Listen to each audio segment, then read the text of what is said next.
Welcome to today's episode of the Ready Writer Podcast, where members of the Southern Christian Writers Conference share information, inspiration, and encouragement.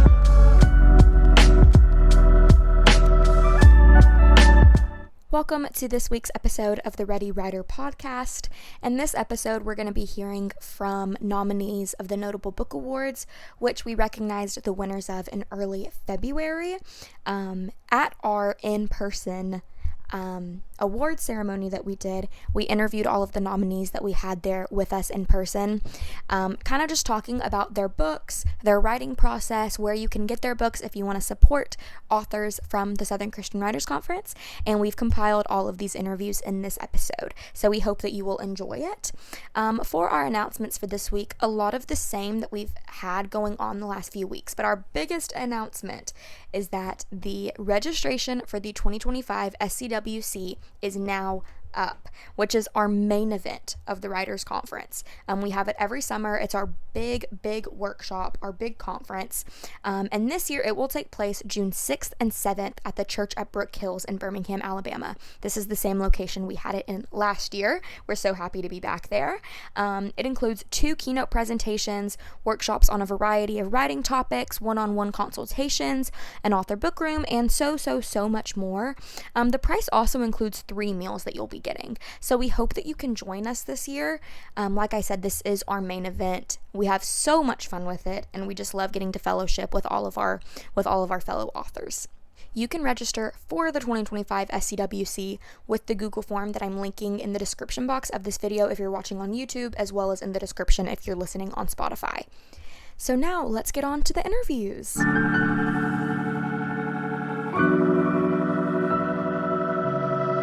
Okay, so we're here with Sydney Charlton, and she was the winner in our devotional category for her book, Before the Bell, and it's a 30-day devotional for teachers, for educators. So, Sydney, just tell us kind of just where the idea for this book came from. So, I am married to a high school math teacher, and my dad is also an educator, has been an educator my entire life, and just hearing stories from both of them, and just from a Christian perspective, the need for them to be encouraged in their work. Because I fully believe that whenever a Christian is completely surrendered to their call to the Lord and to education, each classroom and each hallway, that can become a sanctuary of sorts. Because there are kids who may never be able to walk into a church building, but whenever they go into the presence of a Christian, they should be different. Yeah. They should be different. Whenever you walk into the presence of someone who knows God and walks daily with Him, things are just different in the classroom and the classroom setting. And the atmosphere changes. Right. So what was kind of your goal with the book? Because one thing that we loved about it was the structure of it, the way it was set up.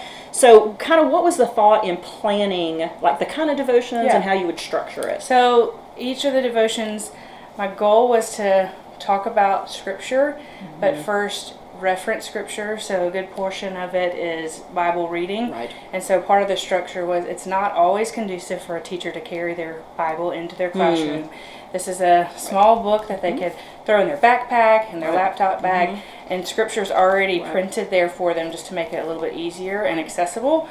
And so we tried to walk through Scripture, and so the last devotion on purpose is based off the Great Commission, because I fully believe that as an educator, so if you are working in the cafeteria, if you are a custodian, this goes to the higher ups and superintendent roles. Everyone needs to know that their role is important in education, because you're not just shaping a young student's mind, it's their futures. Okay, we all remember a good teacher. Absolutely. And we can also remember some that weren't so wonderful. We said, why were you a teacher? Yeah, why did you say those things or do those things? Yeah. And so just for a teacher to understand their calling, and that's their mission. That's their mission. So for an educator who may never get to serve on a mission field, their classroom or that hallway, the lunch line, the Lord has them serving faithfully on purpose for His mission. Right. So tell me how people can find your book. Do you have on Yeah, Amazon, so or do you have a website where you like to so go I to? am on Amazon. I do have a website, but the easiest way is if you email me. Our email account is just beforethebell2024@gmail.com. And that just means I get to sign it for you, and then I'll ship it directly. Oh, that's great. And we hope some of y'all take advantage of that for Absolutely. sure. Well, congratulations again, and thank you for telling us about your book. So great to be here. Okay, thank you. Okay, we are here with Constance Hastings, and Constance is the winner in our nonfiction category this year with her book, The Trouble with Jesus. And so we're going to just let Constance tell us real quickly kind of the premise of the book and maybe even where the concept for it came from. Well, the concept of it came from God and a lot of wrestling with the Holy Spirit. Most people ask me, though, how did you get the title, The Trouble with Jesus? Yeah, I love it. And I've come to realize that they sort of assume that I may have had problems with God somewhere along the line.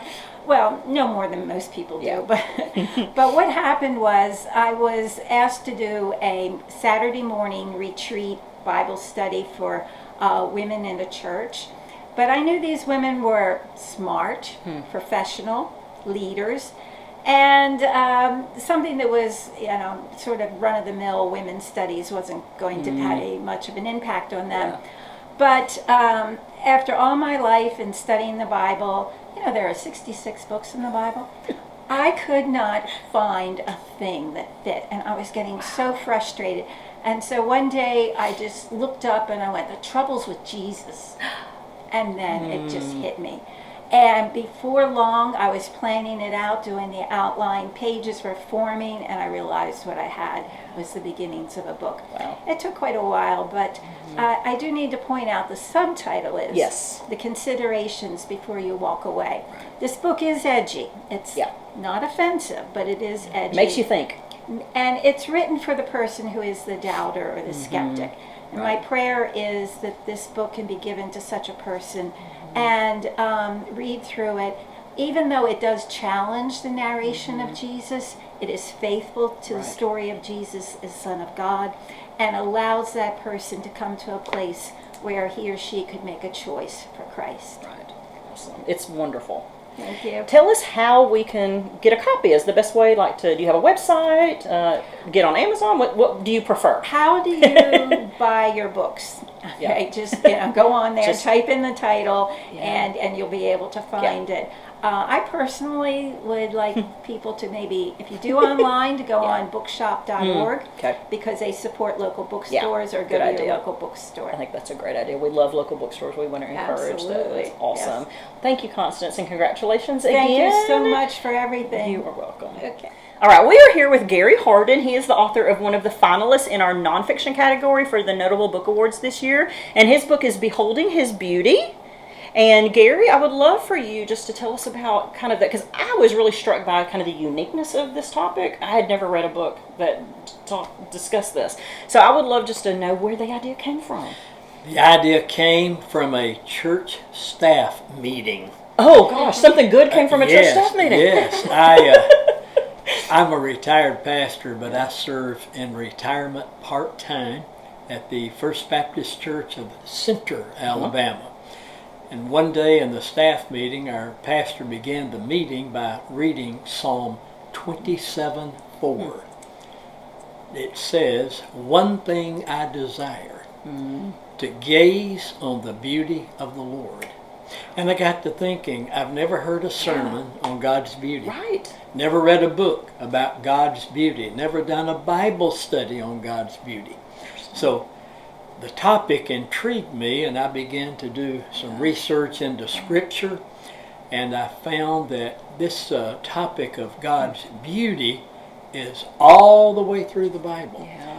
Most of it in the Old Testament. Sometimes it's listed as God's splendor or His might. There are a variety of words that different translations use to translate the word beauty. Right. And so the book then kind of breaks that down, the different ways we can experience His beauty. Yes. This book is just a little under 200 pages. I probably could have written 500 because the topic is so, it's really astounding when you think about it. But what do we mean by God's beauty? everything that makes him awesome, glorious, and powerful. All of his qualities, all of his attributes. So that's what it is. Excellent. Well, I would just encourage our readers to go check this out. Is the best way to find it online, or do you have a website? Or I do have two ways. I have a website, GaryHardenBooks.com. and that's I-N, Harden, Yeah, Harden is I-N, GaryHardenBooks.com, and also Amazon.com. Perfect. Awesome. Yeah. Okay. Well, we hope that y'all check that out, and thank you so much for being with us, and congratulations on being Thank a you, finalist. Cheryl. You're welcome. Thank you. We are here with Ellen Coleman, and she was one of the finalists in our children's division this year for the Notable Book Awards, and we were so excited about her book, which is Sunshine Makes a Difference. So I know it's a little bit different talking about kids' books because we could almost read it in the same time that we could describe it, right? True. But I would love to know, tell us just kind of what the premise of it is, and then also maybe where the idea came from. All right. And I'm going to show it so everybody can see it here. Okay? Sunshine Makes a Difference is actually the second book in the Sunshine series.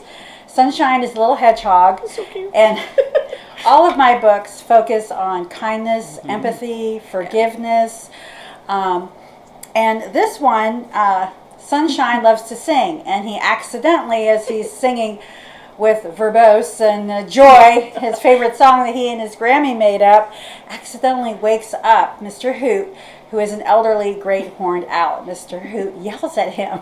So then Sunshine runs back. He was on his way to Grammy's. He runs to Grammy. He says, Grammy, you upset Mr. Hoot, this and that. And so then Grammy talks to Sunshine for a little bit, and then she says, let me tell you about our friend. Well, he finds out that Mr. Hoot's problem is he's lonely.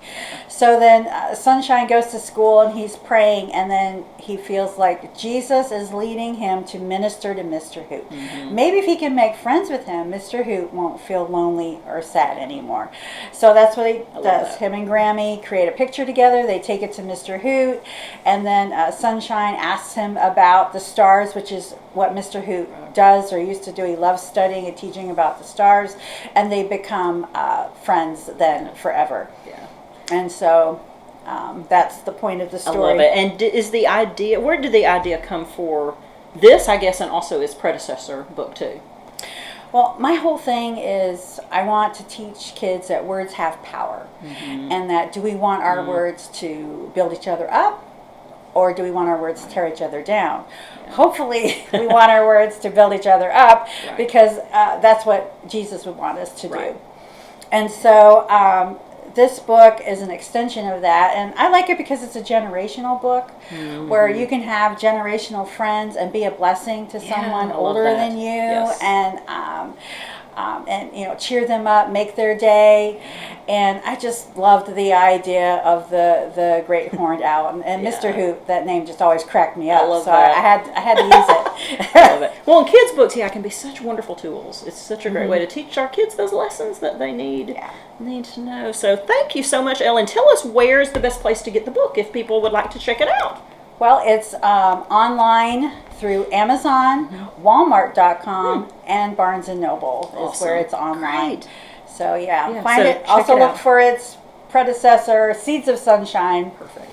And thank you for having me, and it's just been wonderful coming and to meet you in person. I know, yes, great. So congratulations again, and Thank you. check out the book. We are here now with Amy Tyndall. Is that right, Tyndall? Tyndall, okay. And she is the author of The Church Camp Conundrum, which won our children's division category in the Notable Book Awards. And I would call it, what level do you think? Middle grade? This is Or a upper little bit- elementary. Upper elementary, So okay. it's a children's chapter book. Right. Okay. And it's got a really unique premise. So I'd love for you to tell us about kind of what the plot, what the story is about. Okay. Well, I taught for 19 years, and when I came home, my two kids, one with autism, one with ADHD, would tell me all these stories about things that had happened to them at school, or in this case, church camp. They went together, and they were able to tell me from their perspective how these things happened and how they thought. So I was able to take those experiences and their thoughts and weave them into this plot of their experiences at church camp in this case. All 5 books in the series are based on their experiences at different times. But the church camp conundrum is, this one was a fun one to write. It goes back and forth between Isaac and Joni's perspectives, and it's you see some of the same incidents at church camp from two totally different angles. Right. Yes. And it was just it was a lot of fun to write. Yeah. So I think we were talking a little bit before this that there aren't really books that I've known of or that you've known of where you have like the perspective of the neurodivergent characters. What kind of response have you gotten to this? I mean, do you hear from other parents of neurodivergent kids? And I do. I hear from some of them, and even adults. The adults that have read this, they really enjoyed it because they're like, well, that explains a lot that I didn't think about. Exactly. They experience things and respond to things so differently than we do, and I thought that was just wonderful. I loved that. So this is a part of a series. Yes. This is book 3, so there are other, how many books are there in the series? There's a total of 5 books. Okay. The other 4 books are written from one perspective or the other. The book 1 and 4 is written from Isaac's perspective, and books 2 and 5 are written from Joni's perspective with ADHD, and she gets into some adventures. And I know that under your name you have Isaac and Joni as kind of with you. And those are your children. These characters are based on your children, and they give you insight and give ideas for the books. Yes. So like I said, many of these, the things that happen in these books are at least 50% true. I love that. That's great. So yeah, they like I said, they would come in with the stories and be able to explain what they were thinking and why they did what they did, and that that was the beginning of the books. I love that. So what's the best way for people to get these books if they want to check them out? Well, you can get it off Amazon. You can look up Amy Tyndall. I'm the only Amy Tyndall out there. Really? Interesting. That's on unique. Yeah, unique last name. It's surprising. But you can get it on Amazon, or Wingdon Books is the indie publisher out of New Mexico who picked these up. Wingdon, Wingdon Books. That's right. Great, and I think that's always a great idea to go straight to the publisher to get the books. Awesome. Well, congratulations again on your win. Thank you. And we hope that all of y'all will check out this wonderful book. All right, we are here with Suzanne Nichols, and Suzanne is one of the finalists in the nonfiction category of the Notable Book Awards this year, and it was for her book, Transplant the Iris. I want to make sure I've got A Legacy of Faith, Love, and Generous Hearts. And I was really struck. I said during the award ceremony, I read all the nonfiction ones, and I was so struck just by the quality of all of them. But I just love this one because it is a memoir. It's but it's written, like I like to say, narrative nonfiction. It's written as if kind of it was fictional. So first, tell us just what it's about, and then maybe a little bit about like choosing to do it that way. Okay. Do you want me to hold it up? Yes, let us see it. I love the cover It's too. a beautiful cover. It is beautiful. I didn't do the cover. Who did the cover? Is it Lisa somebody? Worthy-Smith. Oh, Lisa Smith. Yeah, Yes. awesome. Well, it's beautiful. She did. It's about my grandparents and what brought them to live and raise their family in Auburn, Alabama. And how God just worked in their lives to just provide everything they needed, because they were just poor folk. But it's just their story of how God put, I keep repeating myself, how He just worked in their lives, and how they gave their lives to others. They were just generous with everything they had. Yeah. So it's really the story of the family, but the town and It is. everything around it. I tried to incorporate some history Yeah. and stories that my mother told. I wove in lots of things like that Right. to just weave everything together. Yeah.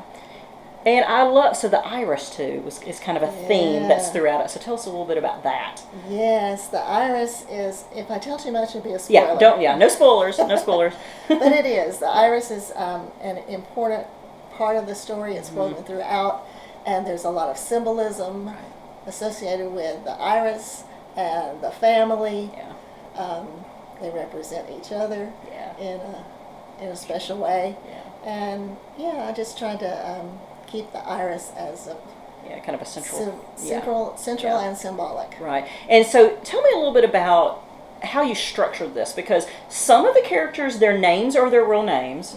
Some of them you gave fictional names to, and then are some of them like a combination of people, or if I knew that there was a person who did certain things, and if I did not know their name, I just gave them a name. Right.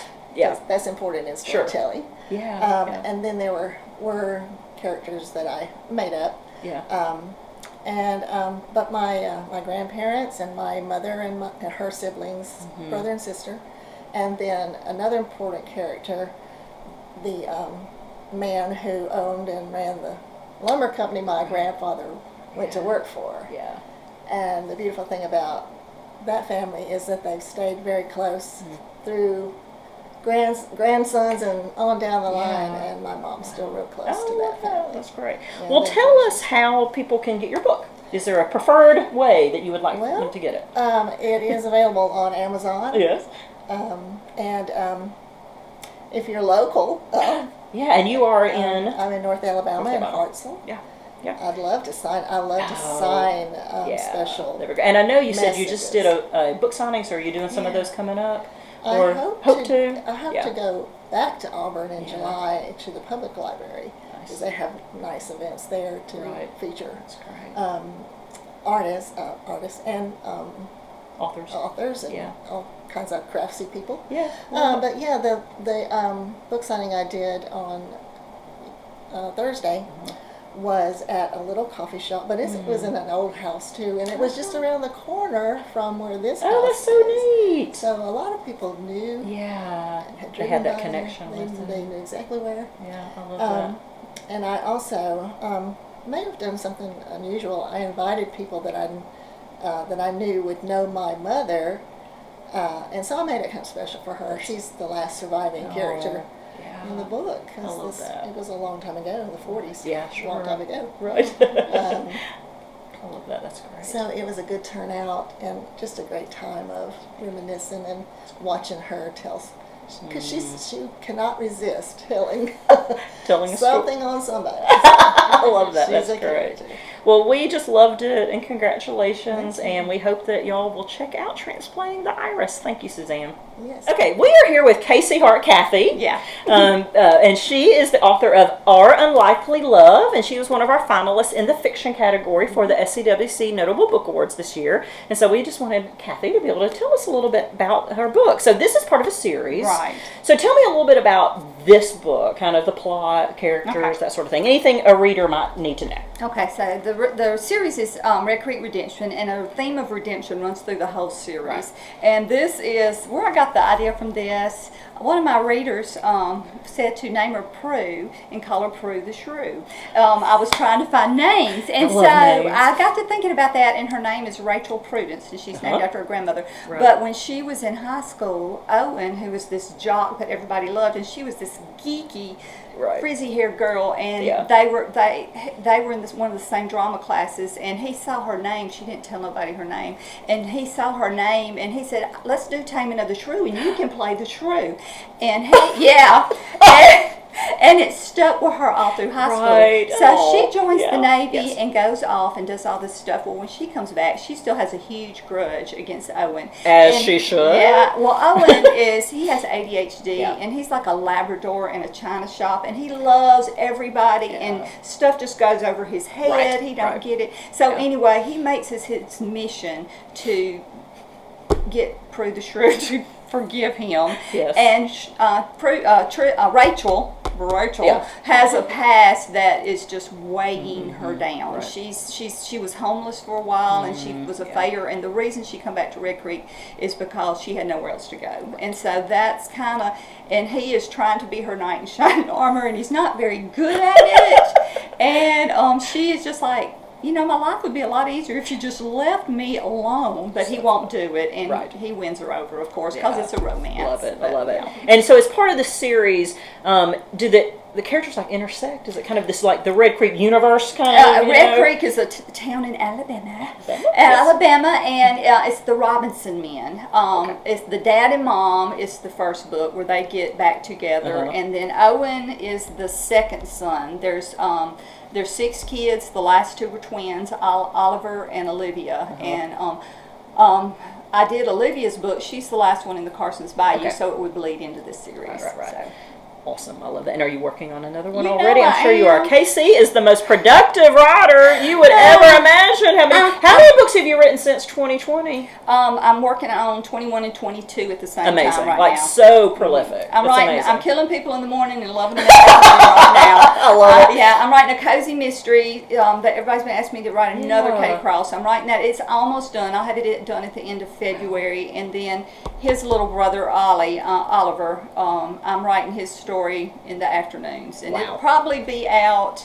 Since I got that one in, the Katie Cross will come out. Let's see, it's February, probably May, and the next one of this probably come out in June. Wow. So amazing. I'm inspired. I I'm love impressed. writing. You know? I know you do. Yeah. I know you do. So. Well, tell us the best way to get your books, because I know you have a website and you have a pretty active like fan community with your books. So what's the best way? How do you think people should get your books? You can get them on online. You can get them on Amazon, Barnes and Noble, Kobo. What's some other ones? All the major things. You just go on and put in Casey Hart and no dots, just Casey Hart, and you can put in Red Creek or Our Unlikely Love, whatever, and it should pull up, and the whole series will pull up. I'm on Facebook. I think it's right. Casey Writes Books. I think it's what my thing is. I don't know. I have two, and I have a newsletter. Casey Hart. Casey